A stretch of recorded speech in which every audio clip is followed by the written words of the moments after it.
ಮೂಡ ಹಗರಣದ ತನಿಖೆಯನ್ನ ಇಡಿ ಅಧಿಕಾರಿಗಳು ಮಾಡ್ತಾ ಇದ್ದಾರೆ. ಇಡಿ ಈ ಹಿಂದೆ ಒಂದೆರಡು ತಿಂಗಳುಗಳ ಹಿಂದೆ ಬೆಂಗಳೂರು ಮತ್ತು ಮೈಸೂರಿನಲ್ಲಿ ಹಲವು ಕಡೆ ರೇಡ್ಗಳನ್ನು ಮಾಡಿತ್ತು, ದಾಖಲೆಗಳನ್ನು ವಶಪಡಿಸಿಕೊಂಡಿತ್ತು, ಹಲವು ವ್ಯಕ್ತಿಗಳನ್ನ ವಿಚಾರಣೆ ಮಾಡಿತ್ತು. ಈಗ ಇಡಿ ತನಿಖೆಯಲ್ಲಿ ಮೈಸೂರು ಅಭಿವೃದ್ಧಿ ಪ್ರಾಧಿಕಾರದಲ್ಲಿ ಬಹುದೊಡ್ಡ ಕರ್ಮಕಾಂಡ ನಡೆದಿದೆ ಅನ್ನೋದನ್ನ ಇಡಿ ತನ್ನ ತನಿಖೆಯಲ್ಲಿ ಪತ್ತೆ ಮಾಡಿದೆ.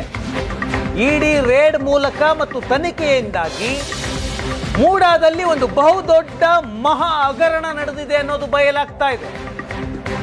ಸಿದ್ದರಾಮಯ್ಯನವರ ವಿರುದ್ಧ ದಾಖಲಾಗಿರುವಂತಹ ಕೇಸ್ನ ತನಿಖೆಯನ್ನು ಕೂಡ ಇಡಿ ತನಿಖೆಯನ್ನ ಮುಂದುವರಿಸಿದೆ. ಒಟ್ಟಾರೆ ಮೂಡ ಹಗರಣದಲ್ಲಿ 300 ಕೋಟಿಯಷ್ಟು ಅಕ್ರಮ ಆಸ್ತಿಗಳನ್ನ ಜಪ್ತಿ ಮಾಡಿದೆ ಇಡಿ. 300 ಕೋಟಿ ಮೌಲ್ಯದ ಆಸ್ತಿಗಳನ್ನ ಇಡಿ ಜಪ್ತಿ ಮಾಡಿದೆ.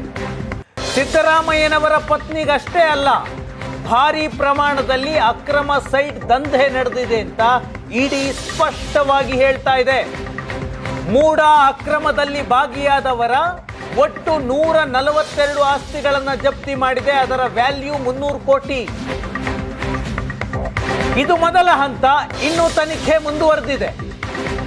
ರಾಜ್ಯದ ಇತಿಹಾಸದಲ್ಲೇ ಇಡಿಯಿಂದ 300 ಕೋಟಿಯಷ್ಟು ಮೌಲ್ಯದ ಬೃಹತ್ ಆಸ್ತಿಯನ್ನ ಜಪ್ತಿ ಮಾಡಿದೆ. ಮೂಡ ಹಗರಣದಲ್ಲಿ ಇಡಿ 2 ಕೇಸ್ಗಳನ್ನ ತನಿಖೆ ಮಾಡ್ತಾ ಇದೆ. ಇಡಿ 2 ಕೇಸ್ ತನಿಖೆ ಮಾಡ್ತಾ ಇದೆ. 2 ಕೇಸ್ಗಳು ಲೋಕಾಯುಕ್ತದಲ್ಲೂ ಇದ್ದಾವೆ. ಒಂದು ಮೂಡಾದಿಂದ ಅಕ್ರಮವಾಗಿ ಸೈಟ್ಗಳನ್ನು ಹಂಚಿಕೆ ಮಾಡಲಾಗಿದೆ ಅಂತ 2018ರಲ್ಲಿ ದಾಖಲಾದಂತಹ ಒಂದು ಪ್ರಕರಣದ ತನಿಖೆ, ಮತ್ತೊಂದು ಸಿಎಂ ಸಿದ್ದರಾಮಯ್ಯನವರ ವಿರುದ್ಧ ಇರುವಂತಹ 14 ಸೈಟ್ಗಳನ್ನು ಅಕ್ರಮವಾಗಿ ಪತ್ನಿಗೆ ಕೊಡಿಸಿದ್ದಾರೆ, ಪ್ರಭಾವ ಬೀರಿದ್ದಾರೆ ಎನ್ನುವ ಮತ್ತೊಂದು ಪ್ರಕರಣ. ಈ 2 ಪ್ರಕರಣಗಳ ತನಿಖೆಗಿಳಿದಾಗ ಇಡಿ ಅಧಿಕಾರಿಗಳಿಗೆ ಮೂಡಾದಲ್ಲಿ ಒಂದು ದೊಡ್ಡ ಸ್ಕ್ಯಾಮೇ ಆಗಿದೆ. ಮೇಲ್ನೋಟಕ್ಕೆ ಸಿದ್ದರಾಮಯ್ಯನವರ 14 ಸೈಟ್ಗಳು ದೇಶಾದ್ಯಂತ ಚರ್ಚೆ ಆಯಿತು, ದೊಡ್ಡ ಮಟ್ಟದಲ್ಲಿ ಇದರ ಬಗ್ಗೆ ರಾಜಕೀಯ ಹೋರಾಟಗಳಾದವು. ಆದರೆ ಇದು ಕೇವಲ ಸಿದ್ದರಾಮಯ್ಯನವರ 14 ಸೈಟ್ಗಳಿಗೆ ಸೀಮಿತ ಆಗಿಲ್ಲ. ಎಲ್ಲ ರಾಜಕಾರಣಿಗಳು, ಎಲ್ಲ ಪಕ್ಷದವರು ಈ ಮೂಡ ಅಕ್ರಮದಲ್ಲಿ ತನು ಮನ ದಾರೆ ಎರೆದು ಭಾಗಿಯಾಗಿದ್ದಾರೆ. 300 ಕೋಟಿಯಷ್ಟು ಅಕ್ರಮ ಆಸ್ತಿಯನ್ನು ಜಪ್ತಿ ಮಾಡಿದೆ.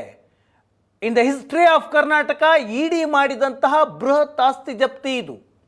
ಒಟ್ಟು 142 ಆಸ್ತಿಗಳನ್ನು ಜಪ್ತಿ ಮಾಡಿದೆ. ಅಕ್ರಮದಲ್ಲಿ ಯಾರ್ಯಾರು ಭಾಗಿಯಾಗಿದ್ದಾರೆ ಅಂತಹ ಉದ್ಯಮಿಗಳ ಮೇಲೆ, ಬಿಲ್ಡರ್ಗಳ ಮೇಲೆ ದಾಳಿಯಾಗಿತ್ತು. ದಾಖಲೆಗಳನ್ನು ವಶಪಡಿಸಿಕೊಂಡಿದ್ರು, ವಿಚಾರಣೆಯನ್ನು ಮಾಡಿದ್ರು. ಆ ತನಿಖೆಯ ವೇಳೆ ಯಾವುದು ಅಕ್ರಮ ಅಂತ ಖಚಿತ ಆಯ್ತಲ್ಲ, ಅಂತಹ 142 ಆಸ್ತಿಗಳನ್ನು ವಶಕ್ಕೆ ಪಡೆಯಲಾಗಿದೆ, ಇಡಿಯಿಂದ ಜಪ್ತಿ ಮಾಡಿಕೊಂಡಿದ್ದಾರೆ. ಅದರ ಮೌಲ್ಯ 300 ಕೋಟಿ. ಇದಿಷ್ಟಕ್ಕೆ ನಿಲ್ಲಲ್ಲ, ಇನ್ನೂ ಇದೆ. ಈಗ ಸಿದ್ದರಾಮಯ್ಯನವರ ಪತ್ನಿಗೆ 14 ಸೈಟ್ಗಳನ್ನು ಬದಲಿ ಪರಿಹಾರವಾಗಿ ಹಂಚಿಕೆ ಮಾಡಲಾಗಿತ್ತು. ಬರೀ ಕೇವಲ ಸಿದ್ದರಾಮಯ್ಯನವರ ಹೆಸರಲ್ಲಿ ಮಾತ್ರ ಅವರು ಮಾಡಿದ್ದಷ್ಟೇ ವಂಚನೆಯಲ್ಲ, ದೊಡ್ಡ ಅಕ್ರಮ ಆಗಿದೆ.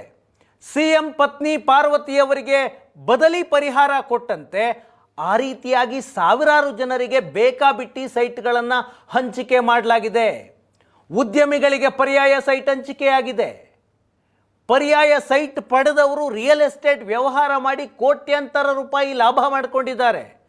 ಆದಾಯಗಳನ್ನು ಮುಚ್ಚಿಟ್ಟು ಅದು ಇನ್ಕಮ್ ಟ್ಯಾಕ್ಸ್ಗೂ ತೋರಿಸದಂತೆ ಕೋಟ್ಯಾಂತರ ಕ್ಯಾಶ್ ಲಾಭ ಮಾಡಿಕೊಂಡಿದ್ದಾರೆ.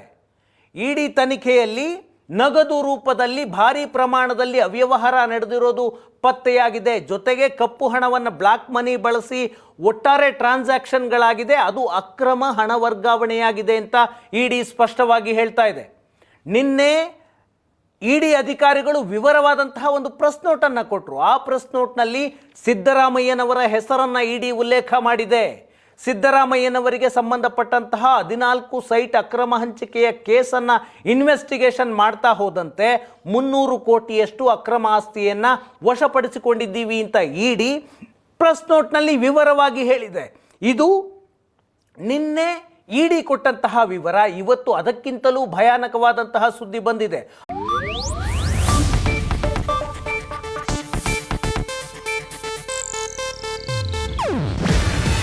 ಇದು ಏಷ್ಯಾನೆಟ್ ನ್ಯೂಸ್ ನೆಟ್ವರ್ಕ್ ಪ್ರಸ್ತುತಿ.